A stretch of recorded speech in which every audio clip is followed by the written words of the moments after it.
Hello friends, स्वागत आहे तुमचं माझ्या या यूट्यूब चॅनलमध्ये.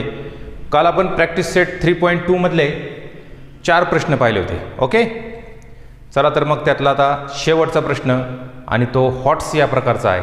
हॉट्स म्हणजेच हायर ऑर्डर थिंकिंग स्किल्स, म्हणजेच थोडक्यात काय तर डोकं खाणारा प्रॉब्लेम. चला तर मग सुरू करूयात.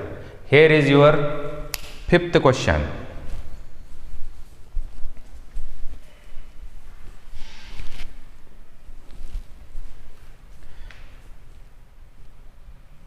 In figure, the circles with centers A and B touch each other at E. Line L is a common tangent which touches the circles at C and D respectively. Find the length of segment CD if the radii of the circles are 4 cm and 6 cm. Problem समजला का? हे दोन circles एकमेकांना E मध्ये touch करतात. Line L is the common tangent. A and B are the centers and radii are given 4 and 6 cm. First we join C and A, D and B, A and B.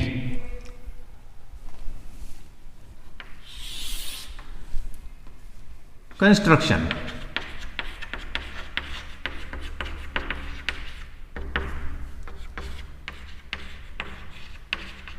Draw segment AC,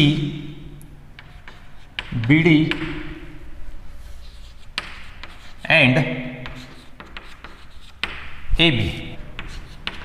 Also draw AF perpendicular BD such that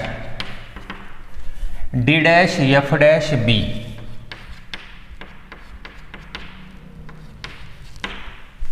solution.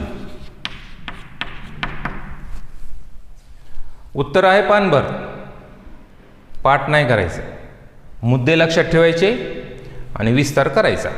आलं लक्षात? निबंधासारखा मुद्दे लक्षात ठेवा. मी तुम्हाला याचं उत्तर अगोदर समजावून सांगतो, मग ती आयडिया एकदा डोक्यात आली की विस्तार तुम्हाला पाहिजे तसं करता येईल. कितीही तुम्हाला तिथं पल्लाळ लावता येणार आहे. तर बघा, ही रेडियस आहे 4 सेंटीमीटर, तर ही रेडियस आहे 6 सेंटीमीटर. ठीक आहे. Angle C is right angle and angle D is also right angle by tangent theorem. So this quadrilateral ACDF is a rectangle. हा आयत असेल ना, कारण याचे 3 कोन 90 आहेत, म्हणजे चौथा पण 90 असेल, म्हणून हा आयत आहे.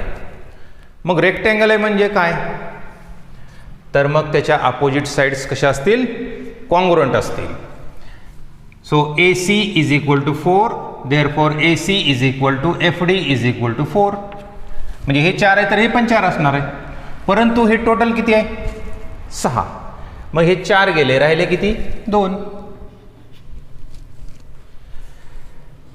तसेच CD आणि काय सारखं असेल AF. मग तुम्हाला CD ची लांबी विचारली ना, तर आपण काय करायचं, AF ची लांबी काढायची, कारण AF म्हणजेच CD असेल. आता AF ची लांबी तुम्ही कशी काढणार बघा. मला सांगा AE किती असेल 4, because AC is equal to AE. त्याचप्रमाणे BD is equal to BE किती असेल 6. मग हे टोटल किती झाले 10. मग तुम्ही आता हा राईट अँगल ट्रायंगल विचारात घ्या. याच्यामध्ये ही बाजू 10 आहे आणि ही बाजू 2 आहे. पायथागोरसच्या सहाय्यानं आपण AF ची लांबी काढू शकतो आणि तीच लांबी कुणाची असेल CD ची असेल. तर बघा, हा हायपोटेन्यूज आहे, त्याचा स्क्वेअर करा 100, त्यातून याचा वर्ग वजा करा 4, किती राहिले 96. ह्याची फोड करा 16 × 6 आणि त्याचं वर्गमूळ घ्या 4√6, म्हणजे ही लांबी आली 4√6. And so CD is also 4√6. By tangent theorem, AC perpendicular line L and BD perpendicular line L Also AF perpendicular BD. Therefore in quadrilateral ACDF त्याचे 3 अँगल्स कसे आहेत? राईट अँगल आहेत, बरोबर. 1, 2 आणि तिसरा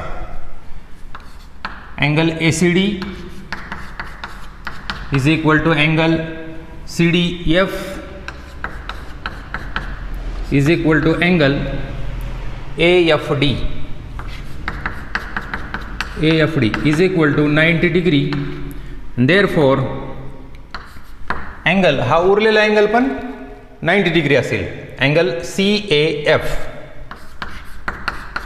is equal to 90 degree. In bracket remaining angle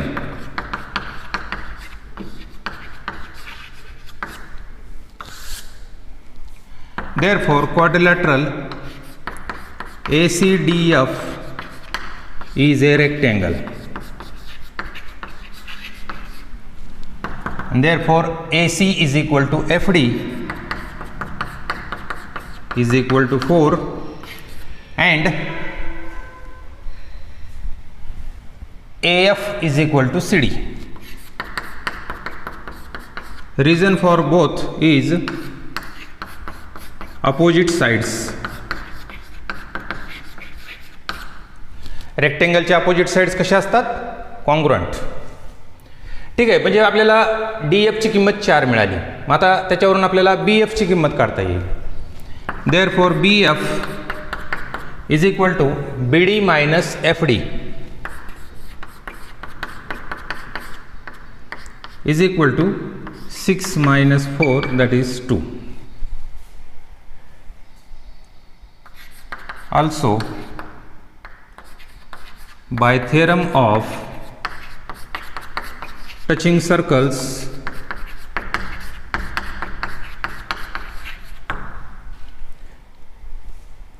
A dash A dash B,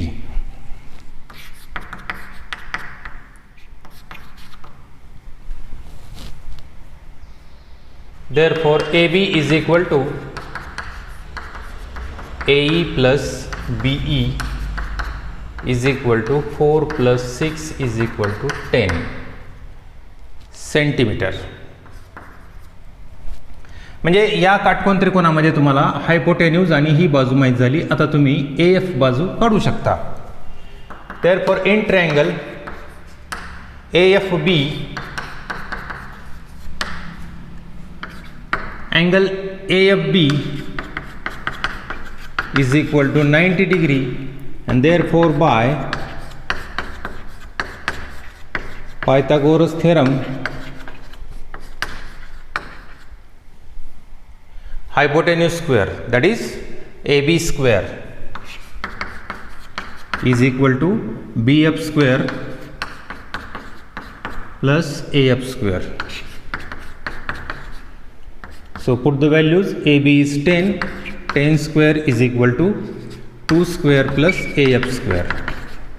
Therefore 100 minus 2 square is 4, take on LHS is equal to AF square. Therefore AF square is equal to 96, that is 16 into 6, and therefore AF is equal to 4 and square root of 6 is root 6.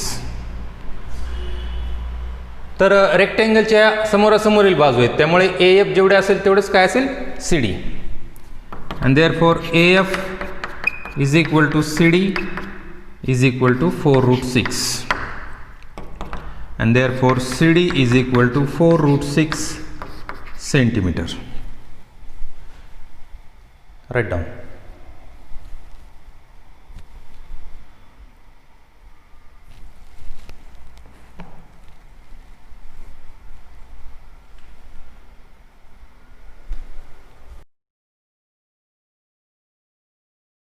Now we will see arc of a circle.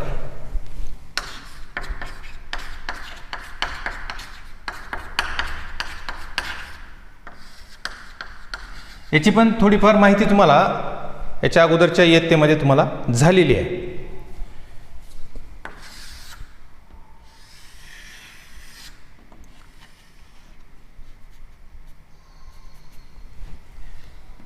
Here suppose O is the center of circle,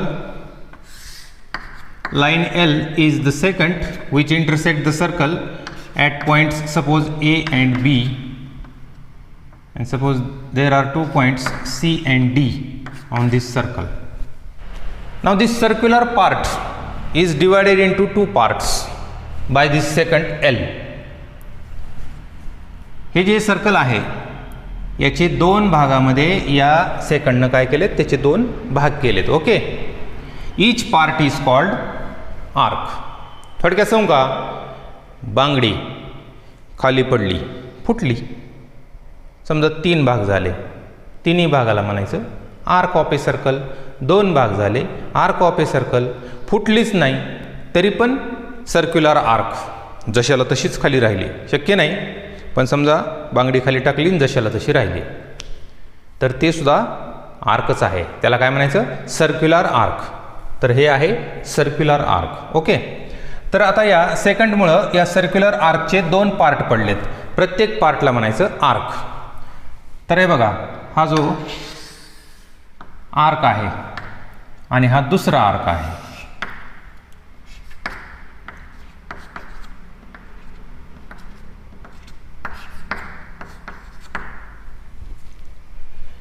तर ज्या साईडला centre असेल, या सेकंडच्या ज्या साईडला centre असेल त्या साईडच्या आर्कला मेजर आर्क असं म्हणायचं.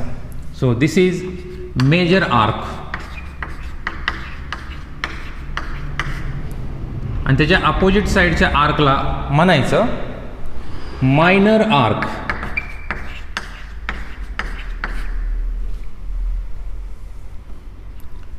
तुम्ही म्हणाल सेंटर त्या सेकंडवरच असेल तर, म्हणजे समजा असं असेल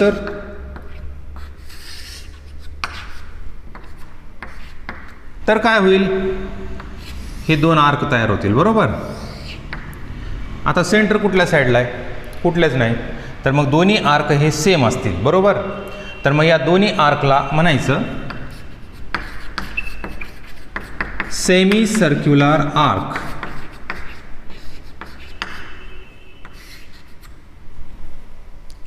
लक्षात राहतील का नावं, major arc, minor arc, semi circular arc and this is circular arc. पूर्ण सर्कल म्हणजे सुद्धा एक आर्कच आहे. ठीक आहे, आता इथपर्यंत झालं. आपण बघूयात करस्पॉन्डिंग आर्क म्हणजे काय, कारण हे फार महत्त्वाचं आहे. करस्पॉन्डिंग आर्क, तर या आर्कचा हा करस्पॉन्डिंग आर्क आहे आणि या आर्कचा हा करस्पॉन्डिंग आर्क आहे. थोडक्यात म्हणजे काय, तुम्हाला समजणाऱ्या भाषेत सांगतो. जर 2 आर्क एकत्र केल्यावर म्हणजे जुळवल्यावर सर्कल तयार होत असेल तर त्या 2 आर्कला एकमेकांचे करस्पॉन्डिंग आर्क्स असं म्हणतात. लक्षात राहील का. समजा बांगडी खाली टाकली, त्याचे 3 तुकडे झाले, मग त्यातले आपण 2च तुकडे घेतले म्हणजे 2च आर्क घेतले, तर त्यांना एकमेकांचे करस्पॉन्डिंग आर्क्स म्हणता येतील का, नाही, कारण ते जुळवल्यानंतर सर्कल कंप्लीट होत आहे का, नाही होत. So these 2 arcs are not corresponding arcs. लक्षात आलं ना करस्पॉन्डिंग आर्क्स म्हणजे काय ते. हां, तर करस्पॉन्डिंग आर्क नंतर आपण पाहूयात या आर्कचं त्याला नाव कसं ठेवायचं, ह्याचं बारसं करायचं आपल्याला. नुसतंच आपण म्हणलं आर्क ए बी, किती घोटाळा आहे. हा पण आर्क ए बी आहे आणि हा पण आर्क ए बी आहे. मग असं होऊ नये म्हणून काय करतात की ज्या ठिकाणी जम्बलिंग नाही म्हणजे क्लिअर आहे, क्लिअर म्हणजे क्लिअर कळतं की बाबा हा मायनर आर्क आहे, तर त्याचं नाव 2 अक्षरी घ्यायचं. आणि ज्या ठिकाणी समजा लवकर लक्षात येणार नाही की बाबा कोणता मायनर आणि कोणता मेजर आहे, मग अशा वेळेस आपण काय करतो, त्या आर्कला 3 अक्षरी नाव देतो. म्हणजे कुठल्याही आर्कचं नाव किती अक्षरी असतं, 2 किंवा 3, जर तो आर्क मायनर असेल तर. आणि जर मेजर असेल तर मग आपण त्याला 3 अक्षरी घेतो. मग जर समजा तुम्हाला कधी असं विचारलं की आर्क ए बी कोणता आहे, तर आपण कोणता घेणार, हा मायनर घ्यायचा. Arc A B, not this. म्हणून त्यासाठी इथं एक्स्ट्रा पॉईंट घेतलेले आहेत. मग इथं तुम्ही याला काय, याचं बारसं तुम्ही काय करणार, याला तुम्ही म्हणायचं आर्क ए डी बी, किंवा याला आर्क तुम्ही उलट पण म्हणू शकता, म्हणजे आर्क बी डी ए असं पण म्हणू शकता. आर्क ए डी बी किंवा आर्क बी डी ए. तुम्ही म्हणाल समजा अजून एखादा पॉईंट आहे इथं, मग याला काय म्हणायचं, सोपं आहे. तुम्ही याला आर्क ए ई बी पण म्हणू शकता किंवा बी ई ए म्हणू शकता. तर ह्या दोन्हीपैकी तुम्ही कुठलाही एखादा पॉईंट घेऊ शकता, तशी काय अडचण नाही. आणि समजा इथं एक सी पॉईंट आहे, तर तुम्ही ह्या आर्क ए बीला आर्क ए सी बी असं पण म्हणू शकता. म्हणजे मायनर आहे म्हणजे 2 अक्षरीच असेल असं काही नाही. मायनरचं नाव 2 किंवा 3 अक्षरी घेतात, परंतु मेजरचं मात्र 3 अक्षरी घ्यायचं. लक्षात आलं का?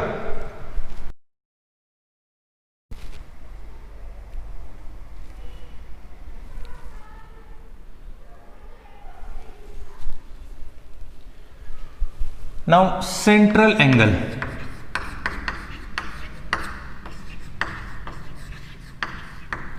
सेंट्रल अँगल म्हणजेच त्याला आपण मराठीमध्ये काय म्हणतो, केंद्रीय कोन, केंद्राजवळ झालेला कोन, या सेंटर जवळ. If vertex of an angle is centre of a circle, then the angle is called central angle of that circle. हे बघा, एखादा कोन आहे समजा हा, लक्षात घ्या हा जो अँगल आहे ना, यानं सुद्धा ह्या सर्क्युलर पार्टचे 2 आर्कमध्ये विभाजन केलेले आहे. This is minor arc and this is major arc. तर हा जो अँगल आहे, suppose angle A O B, तर अँगल ए ओ बीला सेंट्रल अँगल असं म्हणायचं. लक्षात आलं का? तर हा सेंट्रल अँगल कोणाचा आहे असं आपण म्हणायचं, तर आर्क ए बीचा. आर्क ए बीचा करस्पॉन्डिंग हा सेंट्रल अँगल आहे. ओके. मग तुम्ही म्हणाली याचा कुठे आहे, याचा सेंट्रल अँगल कुठे आहे, तर हा आहे.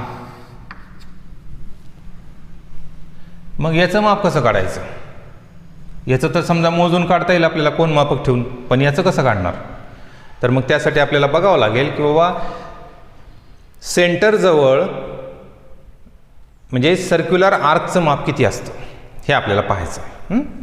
तर त्यासाठी आपण एक सर्कल काढू. O is the center, OA is radius, he radius आहे. बघा समजा आता ही जी रेडियस आहे ना,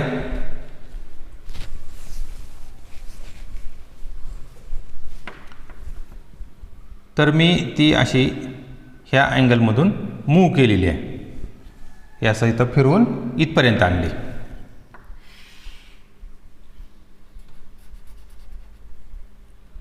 तर ही ए ची पुढची पोझिशन आहे समजा बी, म्हणजे हा एवढा अँगल इथं ट्रेस झाला. आणि ट्रेस झाल्यामुळं काय झालं की इथं एक आर्क तयार झाला, बरोबर.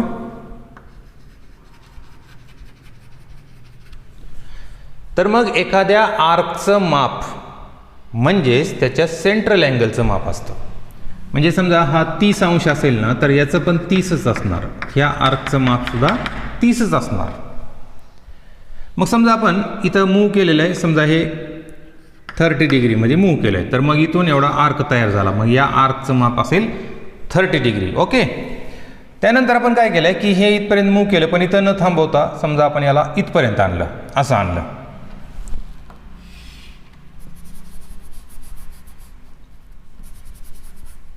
ते गणपतीच्या मागे एक पंखा असतो बघा, ते असं उघडायचा, त्यानं अगदी व्यवस्थित सांगता येते बघा. ते जर तुमच्यापाशी असेल ना, तर त्याच्या साहाय्यानं तुम्ही असं ते उघडून बघू शकता. तर आता इथला कोन 90 आहे, मग हा आर्क इथं तयार झाला. मग हा जो आर्क आहे या आर्कचं माप किती आहे 90 डिग्री. लक्षात राहिलं का. पुढे समजा हे आणखीन आपण या दिशेनं मूव्ह केलं आणि अगदी याच्या अपोजिट आणलं.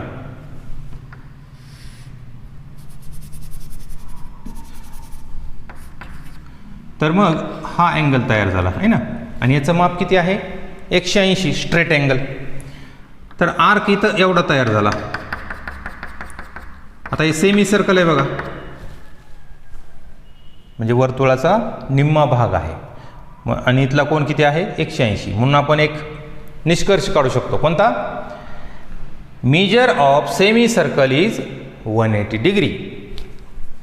पुढे हे असंच मूव्ह केलं, इथं आणलं.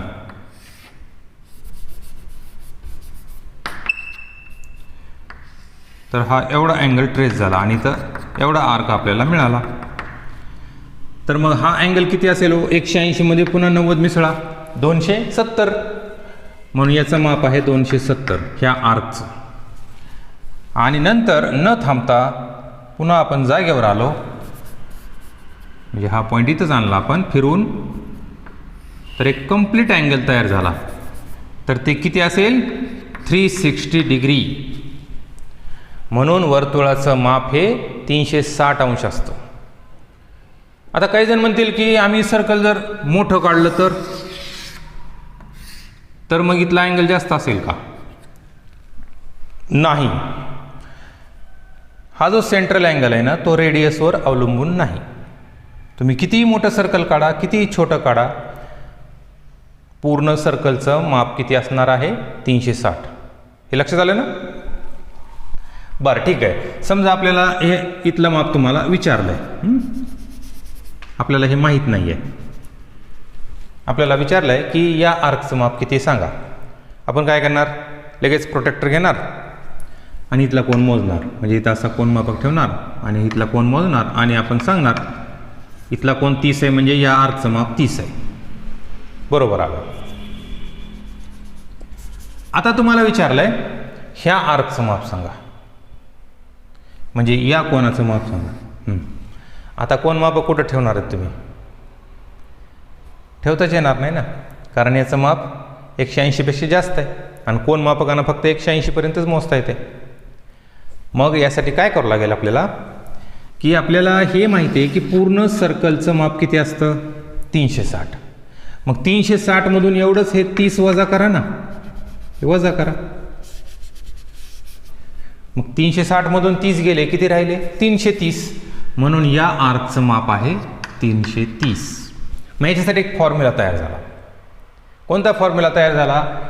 Major of major arc is equal to 360 degree minus measure of its corresponding minor arc. Corresponding शब्द महत्त्वाचा आहे बरं का. आणि करस्पॉन्डिंग म्हणजे काय हे मी तुम्हाला सांगितलेलं आहे.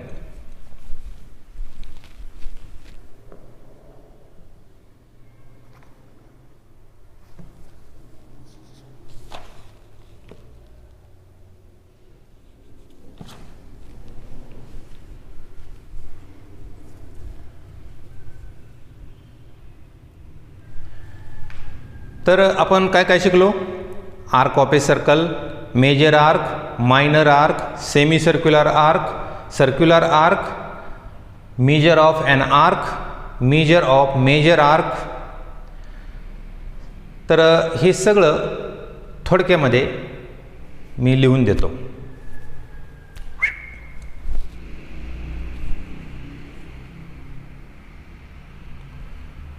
आ जाओ.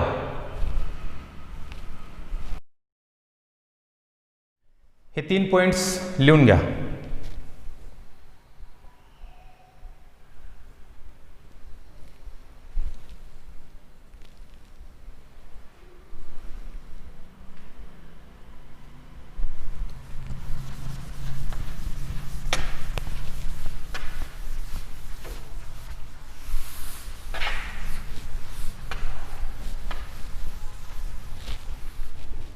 आणि हे पण लिहून घ्या.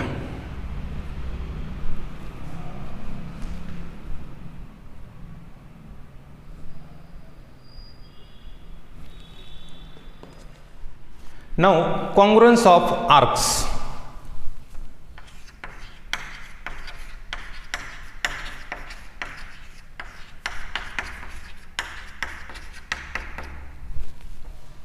तुम्हाला 2 सेगमेंट दिले आणि विचारलं की सांगा हे कॉन्ग्रुएंट आहेत का, काय करणार तुम्ही? हे 2 सेगमेंट दिले आणि हे कॉन्ग्रुएंट आहेत का विचारलं, तर आपण काय करू, त्या दोघांची लांबी मोजू. ओके. आणि जर आपल्याला असं मिळालं length A B is equal to length C D, then we say that segment AB congruent segment CD. That means 2 segments are congruent if their lengths are equal. म्हणजे त्यांची माप जर सारखे असतील ना तर त्यांना आपण काय म्हणतो, कॉन्ग्रुएंट म्हणतो. बरोबर. आर्क्स कॉन्ग्रुएंट आहेत का नाही कसं ठरवणार? मग त्यांची माप सारखे असतील तर त्यांना कॉन्ग्रुएंट म्हणायचं का? तर त्यासाठी आपल्याला एक फिगर काढावं लागेल, मग तुमच्या लक्षात येईल.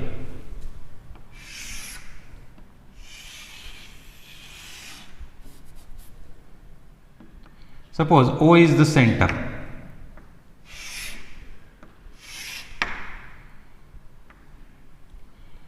Now there is another circle with the same center but different radius.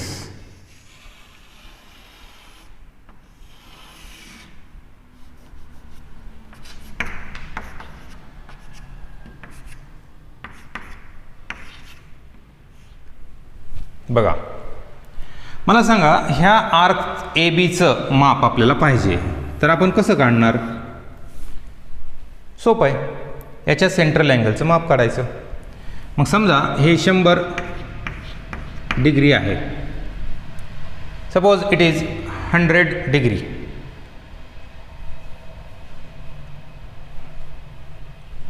मग आपण काय म्हणू, या आर्क ए बीचं माप किती आहे?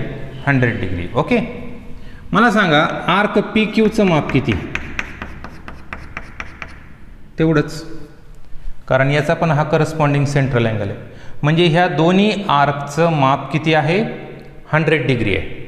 मग हे कॉन्ग्रुएंट आहेत का? हे एकावर एक ठेवले आर्क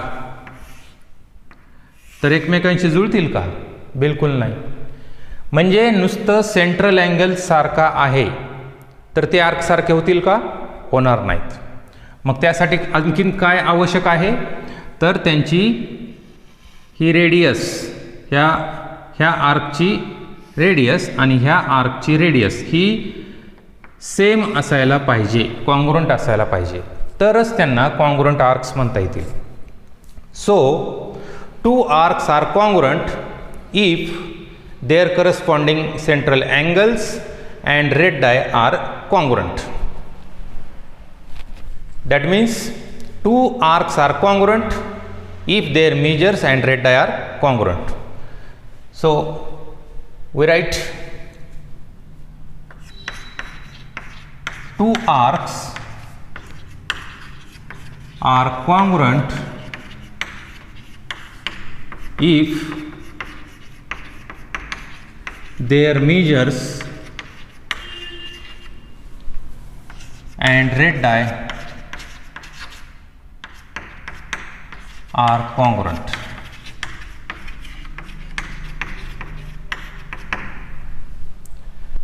तर हे स्टेटमेंट लिहून घ्या.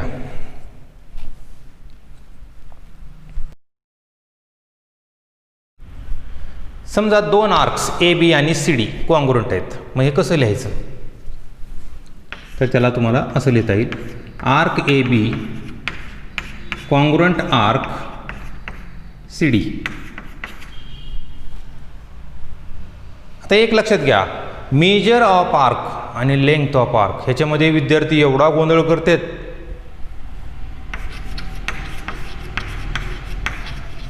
Measure of arc, length of arc,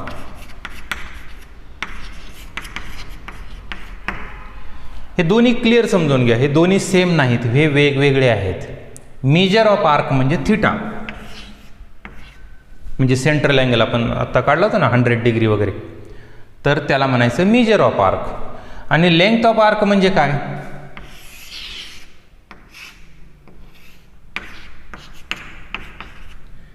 समजा हा अँगल 50 डिग्री आहे, तर मग हा जो आर्क आहे ना ए बी, त्याचं मेजर किती आहे? 50 डिग्री. आणि ह्याची लांबी जी असेल ना ह्या आर्कची, त्याला म्हणायचं लेंग्थ ऑफ आर्क. तुम्ही म्हणा आता ही लांबी कशी मोजायची, आता पट्टी तर सरळ असते, ही तर असं कर्व आहे, मग कशी मोजायची. तर तुम्ही मोजायला काय मोजता येतं, त्याची काय अडचण नाही आहे. तुम्ही जर याच्यावर असा दोरा जर ठेवला, इथून इथपर्यंत असं दोरा ठेवून तो पुन्हा सरळ करून पट्टीवर मोजा, तुम्हाला त्याची लांबी मिळून जाईल. आता त्याचे फॉर्म्युले आहेत, पण ते आपण नंतर बघणार आहोत. फक्त तुम्ही एक लक्षात घ्या की आर्क ए बीची लांबी म्हणजे लेंग्थ ऑफ आर्क आणि त्याच्या सेंट्रल अँगलचं माप म्हणजे मेजर ऑफ आर्क. क्लिअर झालं हे? ठीक आहे. तर जसं त्याचं माप थिटानं दाखवतात तसं त्याची लांबी ही एलनं दाखवतात. एल मग ते सेंटीमीटर मीटर काही असेल.